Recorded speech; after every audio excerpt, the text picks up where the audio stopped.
संजय कोरडे पु ल उवाचे या कार्यक्रमात गणगोत या पुस्तकातील दिनेश हे पात्र सादर करतील. दिनेशची आणि माझी ओळख होऊन जवळजवळ 2.25 वर्षे झाली. त्याहून जास्त होणे शक्यही नाही, कारण 2-3 महिन्यापूर्वीच त्याला 2 वर्षे पूर्ण झाली. दिनेशच्या बारशाच्या दिवशी त्याचे नाव काय ठेवावे ही चर्चा चालली होती. 10 घरच्या सुवासिनी आणि कुमारिका होत्या.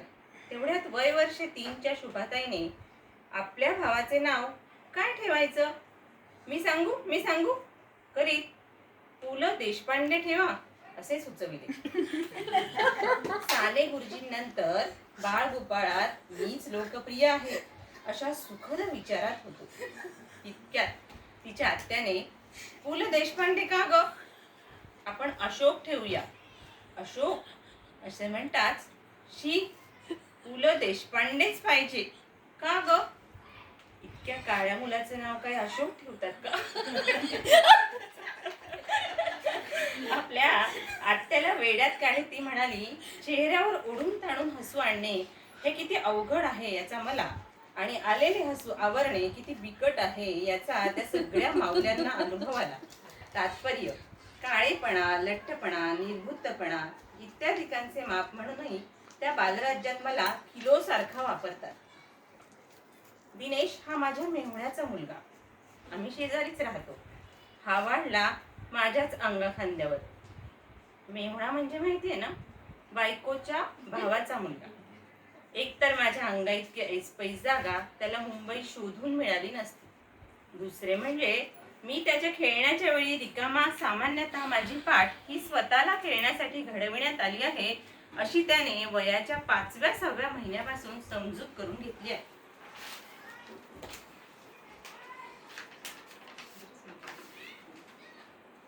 मोठ्या लोकांच्या लहानपणीच्या आवडी ह्या मोठेपण लाभल्यानंतरच सोयीस्कर रीतीने रचल्या जातात. स्वतःचा देह संपूर्ण निसर्गावस्थेत ठेवून पायात आपल्या वडिलांचे बूट, त्याचे वडील डॉक्टर बरं का, आणि गळ्यात त्यांचाच एक मोडका स्टेथोस्कोप घालून दिसेल त्याला तपाशीत सुटणे हा दिनेशचा लाडका खेळ आहे. पण ह्या लक्षणावरून तो पुढे नामांकित डॉक्टर होईल असे भविष्य मी तरी वर्तवणार नाही, कारण लहानपणी मी देखील राणीच्या पैसा गिळंकृत केला होता. म्हणून मी मोठेपणी फौजदारही झालो नाही, PWDतही गेलो नाही, आणि जकात कारकून, कस्टम ऑफिसर, रेल्वेत पार्सल कारकून, सब रजिस्टर, पट्टेवाला, फार काय मंत्री देखील झालो नाही. फाक्याखेरीज काहीच खाण्याची जिथे नक्की शाश्वती नसते असा नट आणि लेखक झालो. गळ्यात तपासायची नळी घालून फिरणे आणि खुर्च्या टेबलांपासून सगळ्यांना तपासणे हा दिनेशचा आवडता उद्योग आहे. हे खरे, फार वर्षांनी अलीकडेच मी आजारी पडलो होतो.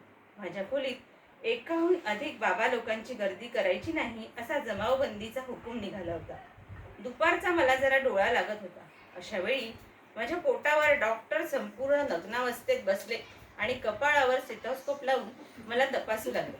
माझ्या अंगभर स्टेथोस्कोपच्या कानात घालायच्या नळ्या खोचून झाल्यावर टेबलावरच्या पेन्सिलीने मला इंजेक्शन देण्यात आले. रिकाम्या कपातून कलुकलू औषध पाजण्यात आले. ते पिताना मी लढलो म्हणून 1-2 चिमटेही झाले. आता रोगाच्या उरावर बसूनच एवढी ट्रीटमेंट दिल्या बरे न होण्याची त्याची काय विषय आहे. हे सगळे चालू असताना चेहऱ्यावर विलक्षण गंभीरपणा होता. असला गंभीरपणा हिंदी मराठी सिनेमात डॉक्टरांचे काम करणाऱ्या आमच्या नटांना तरी आणता आला असता की नाही याची मला जबरदस्त शंका आहे. डॉक्टर आणि जज ही 2 कामे करायला आमच्या सिनेमावाल्यांना नेमके रोगी आणि आरोपी चेहरे असलेले लोक कुठे मिळतात.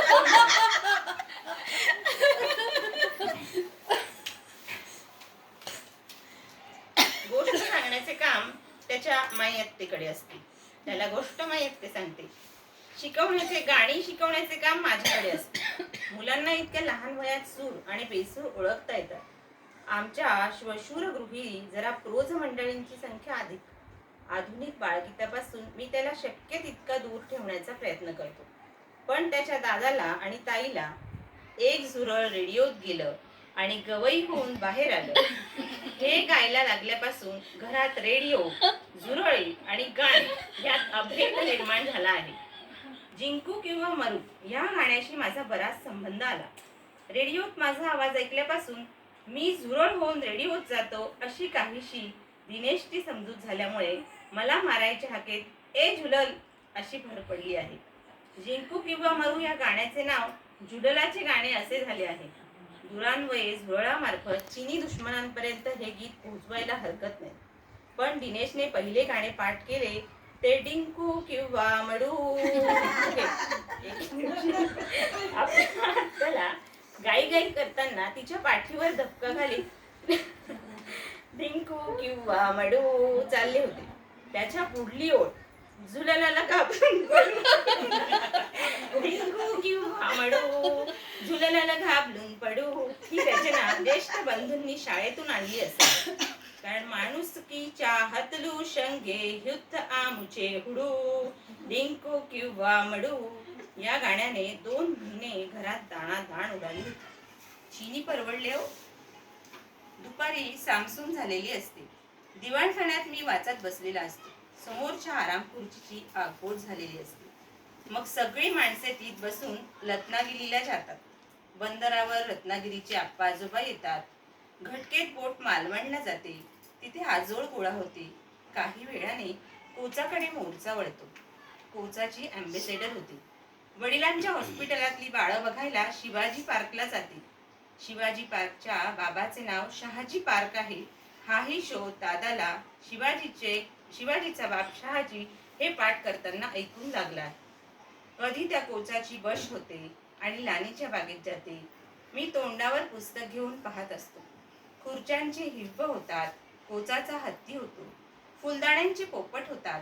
मग हत्तीशी ए कायले हत्ती वगैरे बातचीत होते. खुर्च्या टेबलांशी कुटुकुटू बोलता बोलता हत्तीच्या पाठीवरच माझा लुटलुटणारा दोस्त आडवा होतो. त्या दिवशीची सारी चिमुकली स्वप्ने हत्तीच्या पाठीवरून लानीच्या बागेत फिरता फिरता पाहिली जातात. कोचावरच्या 2 गुबगुबीत उशांमध्ये ही तिसरी उशी मिसळून जाते. जगातल्या साऱ्या कला निर्मितीचे रहस्य हाती लागल्यासारखे मला वाटायला लागते. पण उडत्या म्हातारीच्या पिसांसारखे ते रहस्य चिमटीत सापडेपर्यंत निष्ठून जाते. बाळ बोलीतल्या मंत्रांनी त्या दिवाणखान्याच्या राणीचा बाग झालेला एकच क्षण माझ्या हाती लागल्यासारखा झालेला असतो. एकच क्षण. तो क्षण घट्ट पकडून मला कोचाच्या हत्तीवरून फिरता येत नाही.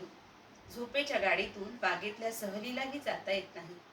अशा वेळी कोचात आपल्या चिमुकल्या देहाची मुटकुळी करून पडलेल्या त्या मुग्ध कलावंताच्या लालचुटूक पावलांचा मुका घ्यावासा वाटतो. अनिमिष नजरेने मी माझ्या निद्रिस्त मित्राकडे पाहू लागतो. काही वेळाने मला काहीच दिसेनासे होते. कारण माझ्या चष्म्याच्या काचेमागे कोणा अज्ञात आनंदाची दहीवर दाटलेली असते. धन्यवाद.